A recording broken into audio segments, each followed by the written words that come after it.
Hi అందరికీ నమస్తే. ఈరోజు వీడియో ఏంటంటే భువనగిరి రేణుకా ఎల్లమ్మ తల్లి టెంపుల్ గురించి.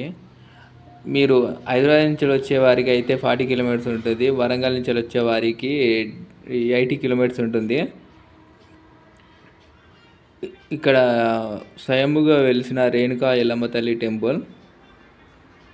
చాలామంది భక్తులు ఎప్పుడు మంగళవారం, ఆదివారం ఇలా చాలామంది వస్తుంటారు. ఇలా మేకలను తీసుకొని వచ్చి అమ్మవారికి సమర్పిస్తూ ఉంటారు. భక్తులు చాలామంది వస్తుంటారు ఇక్కడికి ప్రతి మంగళవారం చాలామంది భక్తులు అయితే వస్తారు. ఇక్కడ మొక్కులు మొక్కుకున్న వారికి ముడుపులు కడితే కోరిన కోరికలు నెరవేర్చే రేణుకా ఎల్లమ్మ తల్లి. కోరికలు నెరవేరిన తర్వాత బోనాలను సమర్పిస్తారు, మేకలను సమర్పించుకుంటారు దేవుడికి. అలాగే ఒడిబియ్యం కూడా పోస్తారు ఇక్కడ.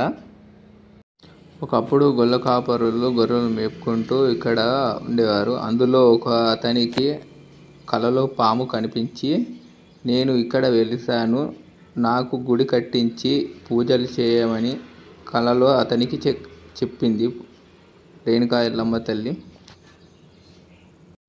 అప్పటి నుండి ఇప్పటి వరకు వారి కులం వారే ఈ గుడికి పూజారులుగా వ్యవహరిస్తున్నారు. ఇలా రేణుకా ఎల్లమ్మ తల్లి కోరిన కోరికలు మాత్రం ఆ రేణుకా ఎల్లమ్మ తల్లి నెరవేరుస్తుంది. అందుకే భక్తులు కూడా చాలామంది కూడా వస్తున్నారు.